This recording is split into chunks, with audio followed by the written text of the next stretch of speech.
ಸ್ನೇಹಿತರೆ ನಮಸ್ಕಾರ. ನಾನು ನಿಮ್ಮ ಹರಮದನ್. ಎಲ್ಲರೂ ಹೇಗಿದ್ದೀರಾ ಫ್ರೆಂಡ್ಸ್? ಎಲ್ಲರೂ ಚೆನ್ನಾಗಿದ್ದೀರಾ ಅನ್ಕೊಳ್ತೇನೆ. ಮತ್ತೆ ಇವತ್ತು ಒಂದು ತುಂಬಾನೇ ಮುಖ್ಯವಾದ ವಿಷಯದ ಬಗ್ಗೆ ಮಾತಾಡೋಣ ಅಂತ ಹೇಳ್ಬಿಟ್ಟು ಈ ವಿಡಿಯೋನ ಮಾಡ್ತಾ ಇದ್ದೇನೆ. ಅದಕ್ಕೂ ಮುಂಚೆ ಇನ್ನೂ ನನ್ನ ಚಾನೆಲ್ ಅನ್ನ ಯಾರೆಲ್ಲ ಸಬ್ಸ್ಕ್ರೈಬ್ ಮಾಡ್ಕೊಂಡಿಲ್ಲ ಪ್ಲೀಸ್ ಸಬ್ಸ್ಕ್ರೈಬ್ ಮಾಡ್ಕೊಳ್ಳಿ. ಹಾಗೇನೆ ನನ್ನ ವಿಡಿಯೋಸ್ ಅನ್ನ ಶೇರ್ ಮಾಡೋ ಮುಖಾಂತರ ನನಗೆ ಸಪೋರ್ಟ್ ಮಾಡಿ ಅಂತ ಕೇಳ್ತಾ ಟೈಮ್ ವೇಸ್ಟ್ ಮಾಡದೆ ನಾವು ವಿಡಿಯೋ ಹೋಗೋಣ. ಫ್ರೆಂಡ್ಸ್, ಸುಮಾರು ಒಂದು ತಿಂಗಳಿಂದನೂ ಯಾವುದೇ ಒಂದು ಚಾನಲ್ ಅಲ್ಲಿ ನೋಡಿದ್ರು ಕೂಡ ನಿಮ್ಗೆ ಗೊತ್ತಿರೋ ತರ ಬಿ ಖಾತನ್ನೆಲ್ಲನೂ ಎ ಖಾತಾ ಮಾಡಬೇಕು ಅಂತ ಹೇಳ್ಬಿಟ್ಟು ಏನು ಸರ್ಕಾರ ಒಂದು ಪ್ರಸ್ತಾವನೆಯನ್ನ ಇಟ್ಟಿತ್ತು. ಅದಕ್ಕೆ ಅನುಮೋದನೆಯನ್ನು ಕೂಡ ಇವಾಗ ಕೊಡಬೇಕು ಅಂತ ಹೇಳ್ಬಿಟ್ಟು ಎಲ್ಲ ತೀರ್ಮಾನ ಕೂಡ ಆಗಿ ಆದೇಶ ಕೂಡ ಹೊರಡಿಸಿದ್ದಾರೆ. ಇನ್ನು ಆ ಆದೇಶದ ಕಾಪಿ ಬಂದಿಲ್ಲ. ಆ ಆದೇಶದ ಕಾಪಿ ಬಂದ ತಕ್ಷಣನೇ ನಾನು ಶೇರ್ ಮಾಡ್ತೇನೆ. ಫ್ರೆಂಡ್ಸ್, ಇದು ನಮ್ಮ ಕರ್ನಾಟಕದ ಯಾವೆಲ್ಲ ಬಿ ಖಾತಾ ಆಸ್ತಿಗಳಿದೆ, ಪ್ರತಿಯೊಂದು ಬಿ ಖಾತಾ ಆಸ್ತಿಗೂ ಕೂಡ ಪ್ರತಿಯೊಂದು ಬಿ ಖಾತಾ ಆಸ್ತಿಯನ್ನು ಕೂಡ ಎ ಖಾತಾ ಆಗಿ ಕನ್ವರ್ಟ್ ಮಾಡಬೇಕು ಅಂತ ಹೇಳ್ಬಿಟ್ಟು ನಮ್ಮ ಕರ್ನಾಟಕ ಸರ್ಕಾರ ಎಲ್ಲ ರೀತಿಯಲ್ಲೂ ಕೂಡ ಒಂದು ಪ್ರಯತ್ನವನ್ನ ಮಾಡ್ತಾ ಇದೆ. ಯಾಕಂತಂದ್ರೆ ಇದರ ಮೂಲ ಉದ್ದೇಶ ಒಂದೇನೇನೆ, ಅತಿಯಾಗಿ ನಿರ್ಮಾಣ ಆಗ್ತಾ ಇರುವಂತಹ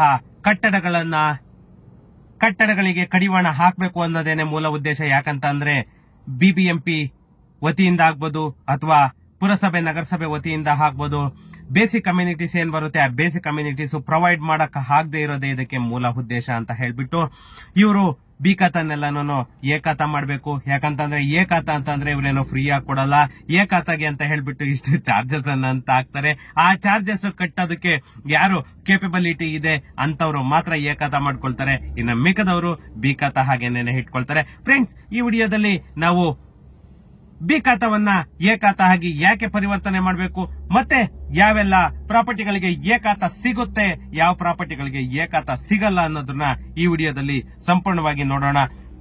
ನಮ್ಮ ಬಿಬಿಎಂಪಿ ವತಿಯಿಂದ ಏನು ನಮ್ಮ ಕರ್ನಾಟಕ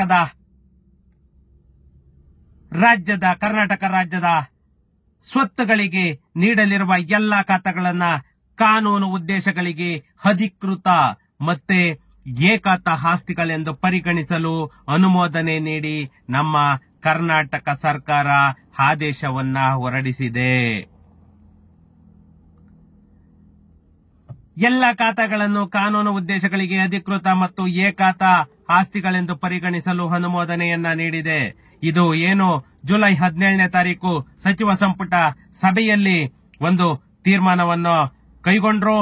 ಅದರ ಮೂಲವೇ ಇವತ್ತು ಒಂದು ಆದೇಶವನ್ನ ಹೊರಡಿಸಿದೆ. ಏನಂತಂದ್ರೆ ಪ್ರತಿಯೊಂದು ಕಟ್ಟಡ ಏನು ಅನಧಿಕೃತವಾಗಿ ನಿರ್ಮಾಣ ಆಗ್ತಾ ಇದೆ ಆ ಕಟ್ಟಡಗಳಿಗೆ ಕಡಿವಾಣ ಹಾಕೋದೆ ಇವರ ಮೂಲ ಉದ್ದೇಶ ಅಂತಂದೇಳಿ ಹೇಳ್ತಾ ಇದ್ದಾರೆ. ಯಾಕಂತ ಅಂದ್ರೆ ಒಂದು 2030 ಸೈಟ್ ಅಲ್ಲಿ 4 ಫ್ಲೋರ್ 5 ಫ್ಲೋರ್ ಕಟ್ಟಿ ಬಾಡಿಗೆ ಮನೆಗಳನ್ನ ಕೊಡ್ತಾ ಇದ್ದಾರೆ. ಇವೆಲ್ಲವನ್ನು ಕೂಡ ಒಂದು ಕಡಿಮೆ ಮಾಡಬೇಕು ಅಂತ ಹೇಳ್ಬಿಟ್ಟು ಸರ್ಕಾರ ಈ ಒಂದು ಪ್ಲಾನ್ ಅನ್ನ ಕೈಗೊಂಡಿರೋದು. ಇದು ಖಂಡಿತ ವರ್ಕೌಟ್ ಆಗುತ್ತೆ. ಯಾಕಂತ ಅಂದ್ರೆ ಒಂದೊಂದು 2030 ಫ್ಲಾಟ್ ಅಲ್ಲೂ ಕೂಡ 4 ಫ್ಲೋರ್ 5 ಫ್ಲೋರ್ ಕಟ್ಟಿರ್ತಾರೆ. ಅವರಿಗೆ ಪಾರ್ಕಿಂಗ್ ಇರಲ್ಲ, ಬೇಸಿಕ್ ಕಮ್ಯುನಿಟೀಸ್ ಕೊಡಕ್ಕಾಗಲ್ಲ, ನೀರಿನ ವ್ಯವಸ್ಥೆ ಕೊಡಕ್ಕಾಗಲ್ಲ. ಫ್ರೆಂಡ್ಸ್, ಇಲ್ಲಿ ಯಾರಿಗೆಲ್ಲಾನು ಈ ಬಿ ಖಾತಾಯಿಂದ ಎ ಖಾತಾ ಬದಲಾವಣೆ ಮಾಡಬಹುದು ಅಂತಂದ್ರೆ ಸಾರ್ವಜನಿಕ ರಸ್ತೆ ಎಂದು ಘೋಷಿಸಲ್ಪಟ್ಟ ರಸ್ತೆಗಳಲ್ಲಿರುವ ಎಲ್ಲಾ ಸ್ವತ್ತುಗಳಿಗೂ ಕೂಡ ಎ ಖಾತಾ ಅನ್ನೋದು ಸಿಗುತ್ತೆ. ಅಂದ್ರೆ ಯಾವುದೇ ಒಂದು ಪ್ರಾಪರ್ಟಿ ಇತ್ತು ಅಂದ್ರೆ ಆ ಪ್ರಾಪರ್ಟಿಗೆ ಪರ್ಟಿಕ್ಯುಲರ್ ಆಗಿ ರೋಡ್ ಅನ್ನೋದು ಇರಲೇಬೇಕು. ಮಿನಿಮಮ್ 30 ಫೀಟ್ ರೋಡ್ ಇರಲೇಬೇಕು. ಅದಕ್ಕಿಂತ ಕಡಿಮೆ ಇತ್ತು ಅಂದ್ರೆ, ಯಾಕಂದ್ರೆ ಇವಾಗ ಆದೇಶ ಬಂದ್ರೆ ಆದೇಶದಲ್ಲಿ ಕಂಡೀಷನ್ಸ್ ಎಲ್ಲಾನು ಹಾಕಿರ್ತಾರೆ. ಆ ಆದೇಶ ಬರೋವರೆಗೂ ಅದು ಪೂರ್ತಿ ಇಷ್ಟೇ ಫೀಟ್ ಅಂತಂದೇಳಿ ಹೇಳಕ್ಕಾಗಲ್ಲ. ಯಾಕಂತಂದ್ರೆ ಲಾಸ್ಟ್ ಟೈಮ್ ಮಾಡಿರೋ ಪ್ರಕಾರ 30 ಫೀಟ್ ಮಸ್ಟ್ ಅಂಡ್ ಶುಡ್ ಇರಲೇಬೇಕು. ಇಲ್ಲ ಅಂತಂದ್ರೆ ನಮ್ಮ ಗ್ರೇಟರ್ ಬ್ಯಾಂಗ್ಳೂರ್ ಆಡಳಿತ ಕಾಯ್ದೆ 2024 ಅಡಿ ರಚಿಸಿರುವ ಎಲ್ಲ ಹೊಸ ಮಹಾನಗರ ಪಾಲಿಕೆಗಳಿಗೂ ಮತ್ತೆ ಗ್ರೇಟರ್ ಬ್ಯಾಂಗ್ಳೂರ್ ಪ್ರಾಧಿಕಾರಕ್ಕೂ ಈ ನಿಯಮ ಅನ್ವಯಿಸಲಿದೆ ಅಂತ ಹೇಳ್ಬಿಟ್ಟು ನಮ್ಮ ಗ್ರಾಮೀಣ ಇಲಾಖೆ ಆದೇಶದಲ್ಲಿ ಸ್ಪಷ್ಟಪಡಿಸಿದೆ.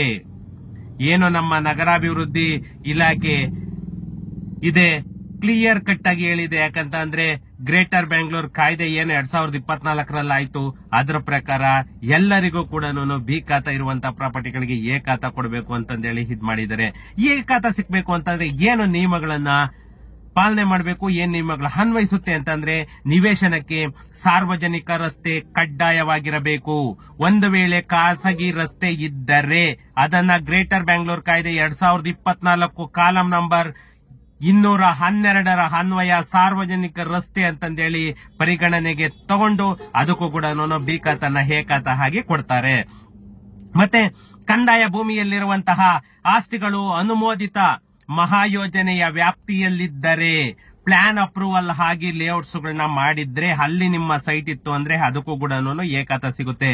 ಒಂದು ವೇಳೆ ಭೂ ಪರಿವರ್ತನೆ ಆಗದೆ ಇದ್ದರೆ, ಅದು ಪ್ಲಾನ್ ಏನಾದ್ರೂ ಕನ್ಸರ್ನ್ ಅಥಾರಿಟಿಯಿಂದ ತಗೊಂಡಿದ್ರೆ ಅದಕ್ಕೂ ಕೂಡ ಎ ಖಾತಾ ಕೊಡ್ತಾರೆ. ಎಲ್ಲದಕ್ಕೂ ಮಸ್ಟ್ ಅಂಡ್ ಶುಡ್ ಇದೇ ಅವಶ್ಯಕತೆ ಇಲ್ಲ. ಪರಿವರ್ತನೆ ಏನು ಡಿಸಿ ಕನ್ವರ್ಷನ್ ಅಂತ ಹೇಳ್ತೀವಿ ಅದೇನೇನೆ ಅವಶ್ಯಕತೆ ಇಲ್ಲ.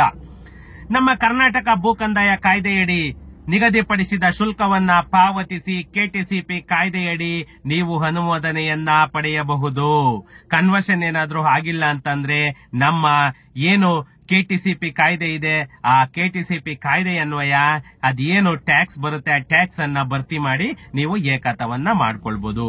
ಒಂದು ವೇಳೆ ಭೂ ಪರಿವರ್ತನೆ ಆಗಿದ್ದರೆ ಅಥವಾ ಹೊಸದಾಗಿ ಅನುಮೋದನೆ ಪಡೆದ ಖಾಲಿ ನಿವೇಶನಗಳಿಗೆ ಕೆಟಿಸಿಪಿ ಕಾಯ್ದೆ 1961 ಕಾಲಂ ನಂಬರ್ 17 ಅಡಿ ಏಕ ನಿವೇಶನ ವಿನ್ಯಾಸ ನಕ್ಷೆ ಏನ ಸಿಂಗಲ್ ಸೈಟಿಗೆ ಅಪ್ರೂವಲ್ ಅಂತಂದೇಳಿ ತಗೊಳ್ತೀವಿ ಅಂತದ್ದು, ಮತ್ತೆ ನಿವೇಶನ ಬಡಾವಣೆ ನಕ್ಷೆಗೆ ಅನುಮೋದನೆಯನ್ನು ಕೂಡ ನೀಡಲಾಗುತ್ತದೆ. ಏಕ ನಿವೇಶನದಲ್ಲಿ ಅನಧಿಕೃತವಾಗಿ ಕಟ್ಟಡ ನಿರ್ಮಿಸಿದರೆ, ಬಿಬಿಎಂಪಿ ಕಾಯ್ದೆಗಳನ್ನ ಉಲ್ಲಂಘಿಸಿದರೆ ಅಂತಹ ಆಸ್ತಿಗಳಿಗೆ ಎ ಖಾತಾ ನೀಡಲು ಕೂಡ ಈ ನಮ್ಮ ಗ್ರೇಟರ್ ಬ್ಯಾಂಗ್ಳೂರ್ ಕಾಯ್ದೆಯಡಿಯಲ್ಲಿ ಅವಕಾಶವಿದೆ. ಆದರೆ ಏಕ ನಿವೇಶನ ವಿನ್ಯಾಸ ನಕ್ಷೆ ಅನುಮೋದನೆಯನ್ನ ಪಡೆದು ಬಹುಮಾಡಿ ಕಟ್ಟಡ ನಿರ್ಮಿಸಿದರೆ ಅಂತಹ ಆಸ್ತಿಗಳಿಗೆ ಎ ಖಾತಾ ಸಿಗುವುದಿಲ್ಲ. ಅಂತಂದ್ರೆ ನೀವು ಏನಾದ್ರೂ ಪ್ಲಾನ್ ಅಪ್ರೂವಲ್ ಏನಾದ್ರೂ ತಗೊಂಡು ಅತಿಯಾಗಿ ಏನಾದ್ರೂ ಬಿಲ್ಡಿಂಗ್ ಅನ್ನ ಅನಧಿಕೃತವಾಗಿ ಏನಾದ್ರೂ ನಿರ್ಮಿಸಿದ್ರೆ, ಬಹುಮಾಡಿ ಕಟ್ಟಡ ಏನು ಕಟ್ಟಿಸಿದ್ರೆ, ಹೈರೈಸ್ ಫ್ಲೋರ್ಸ್ ಅಂತ ಏನ್ ಹೇಳ್ತೀವಿ ಅದೇನಾದ್ರೂ ಕಟ್ಟಿದ್ರೆ ಅದಕ್ಕೆ ಖಂಡಿತ ಎ ಖಾತಾ ಕೊಡಲ್ಲ. ಮೋಸ್ಟ್ಲಿ ಅದಕ್ಕೂ ಕೊಡ್ತಾರೆ, ಬಟ್ ಪೆನಾಲ್ಟಿ ಹಾಕ್ತಾರೆ, ಅಷ್ಟೇ ಡಿಫರೆನ್ಸ್. ಯಾಕಂತಂದ್ರೆ ಇವರಿಗೆ ದುಡ್ಡು ಬೇಕು, ದುಡ್ಡು ಬಿಟ್ರೆ ಬೇರೆ ಏನು ಇಲ್ಲ. ನೋಡಿ ಇಲ್ಲಿ ಕ್ಲಿಯರ್ ಕಟ್ ಆಗಿ ಹೇಳ್ತಾನೆ, ಬಹುಮಾಡಿ ಕಟ್ಟಡಗಳಿಗೆ ಅನುಮೋದನೆ ಪಡೆದಿದ್ದರೆ ಸ್ವಾಧೀನಾನುಭವ ಪ್ರಮಾಣ ಪತ್ರ ನೀಡಿ ಪ್ರತಿ ಪ್ಲಾಟ್ಗೆ ಎ ಖಾತಾ ನೀಡಲಾಗುತ್ತದೆ. ನೀವೇನಾದ್ರೂ ಹೈ ರೈಸ್ ಬಿಲ್ಡಿಂಗ್ ಏನಾದ್ರೂ ನೀವು ಅಪ್ರೂವಲ್ ತಗೊಂಡಿದ್ರೆ ಅದಕ್ಕೂ ಕೂಡ ಏನು ಸಿಸಿ ಅಂತ ಹೇಳ್ತೀವಿ ಆ ಸಿಸಿ ಎದ್ದ ಕೊಟ್ಟು ಎ ಖಾತಾವನ್ನು ಕೂಡ ಕೊಡ್ತಾರಂತೆ. ಒಂದು ವೇಳೆ ಬಹುಮಾಡಿ ಕಟ್ಟಡಗಳು ಅನುಮೋದನೆ ಪಡೆಯದಿದ್ದರೆ ಅಂತಹ ಪ್ಲಾಟ್ಗಳಿಗೆ ಗ್ರೇಟರ್ ಬ್ಯಾಂಗ್ಳೂರ್ ಕಾಯ್ದೆಯಂತೆ ಕೂಡ ಖಾತೆಯನ್ನ ಕೊಡ್ತೀವಿ. ಈ ಕಂಡೀಷನ್ ಏನಕ್ಕಪ್ಪ ಬೇಕು? ಇಷ್ಟು ಮಾತ್ರಕ್ಕೆ ಎಲ್ಲಾ ಸೈಟ್ಗಳಿಗೂ ಕೊಡ್ತೀವಿ ಅಂತ ಹೇಳ್ಬಿಟ್ರೆ ಮುಗ್ದೋಯ್ತಲ್ವಾ? ಎಲ್ಲಾ ಬಿಲ್ಡಿಂಗ್ಗಳಿಗೂ ಎ ಖಾತಾ ಕೊಡ್ತೀವಿ ಅಂದ್ರೆ ಮುಗ್ದೋಯ್ತಲ್ವಾ? ಈ ಹೆಂಗೆ ಅಂತಂದ್ರೆ ಈ ಅಡ್ಡಗೋಡ ಮೇಲೆ ದೀಪ ಇಟ್ಟಂಗೆ, ಒಂದಕ್ಕೆ ಇವಾಗ ಹಳೆ ಕಾಯ್ದೆ ಪ್ರಕಾರ ಕೊಡಲ್ಲ, ಇವಾಗ ಹೊಸ ಕಾಯ್ದೆ ಏನು ಗ್ರೇಟರ್ ಬ್ಯಾಂಗ್ಳೂರ್ ಕಾಯ್ದೆ ಆಗಿದೆ ಆ ಕಾಯ್ದೆ ಪ್ರಕಾರ ಕೊಡ್ತೀವಿ. ಇವಾಗ ಹೊಸ ಕಾಯ್ದೆ ಬಂದಿದೆ ಎಲ್ಲರಿಗೂ ಕೊಡ್ತೀವಿ ಅಂದ್ರೆ ಮುಗಿದೋಯ್ತು ಅಷ್ಟೇನೇನೆ. ಇನ್ನು ಏನು ಈ ಡೆವಲಪರ್ಸ್ ಅಥವಾ ಕಟ್ಟಡ ಮಾಲೀಕರು 2024 ಸೆಪ್ಟೆಂಬರ್ 30 ಮೊದಲು ಪ್ಲಾಟ್ಗಳನ್ನು ಅಧಿಕೃತವಾಗಿ ನೋಂದಣಿ ಮಾಡಿಕೊಂಡಿದ್ದರೆ ಅಪಾರ್ಟ್ಮೆಂಟ್ಸ್ ಮಾಲೀಕರ ಹೆಸರಲ್ಲಿ ಬಿ ಖಾತಾ ನೀಡಲಾಗುತ್ತದೆ. ಒಂದು ಅಥವಾ ಬಹು ಘಟಕಗಳಿಗೆ ಅಧಿಕೃತವಾಗಿ ನೋಂದಾವಣಿ ಪತ್ರವನ್ನ ಹೊಂದಿದ್ದರೆ ಆ ವ್ಯಕ್ತಿ ಪ್ಲಾಟ್ಗಳ ನಿರ್ಮಾಣ ಪೂರ್ಣಗೊಳಿಸಿ ಕಟ್ಟಡ ಮಂಜೂರಾತಿಗೆ ಅನುಮೋದನೆ ಕೋರಿ ಅರ್ಜಿ ಸಲ್ಲಿಸಬಹುದು. ಎಲ್ಲದಕ್ಕೂ ಎಕ್ಸ್ಕ್ಯೂಸ್ ಇದೆ ಫ್ರೆಂಡ್ಸ್, ಡೋಂಟ್ ವರಿ. ಕಟ್ಟಡಕ್ಕೆ ಅನುಮೋದನೆ ದೊರೆತು ಸ್ವಾಧೀನಾನುಭವ ಪ್ರಮಾಣ ಪತ್ರವನ್ನ ಸಲ್ಲಿಸಿ ಸಿಸಿಯನ್ನ ಸಲ್ಲಿಸಿ ಪ್ಲಾಟ್ಗೆ ಏಕಾತ ಪಡಿಬಹುದು. ಅಂದರೆ ನಮ್ಮ ಕರ್ನಾಟಕ ಸರ್ಕಾರದ ಪ್ರಕಾರ ಏನು GBA 2024ರ ಕಾಯ್ದೆ ಇದೆ, ಈ ಕಾಯ್ದೆಯ ಪ್ರಕಾರ ಜಸ್ಟ್ ಒಂದು ರೋಡ್ ಒಂದಿದ್ರೆ ಸಾಕು. ಆ ರೋಡ್ ಇತ್ತು ಅಂತಂದ್ರೆ ಪ್ರತಿಯೊಂದು ಫ್ಲಾಟಿಗೂ ಕೂಡ ಏಕಾತ ಅನ್ನೋದೊಂದು ಸಿಗುತ್ತೆ. ಇದು ಕ್ಲಿಯರ್ ಫ್ಯಾಕ್ಟ್.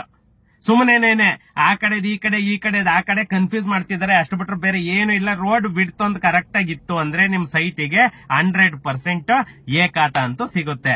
ಇದು 100% ಶೋರ್. ಯಾಕಂದ್ರೆ ಇವರು ಎಲ್ಲ ಅದನ್ನ ತಿರ್ಚಿ ಅದನ್ನ ಇದ್ ಮಾಡಿದ್ದಾರೆ.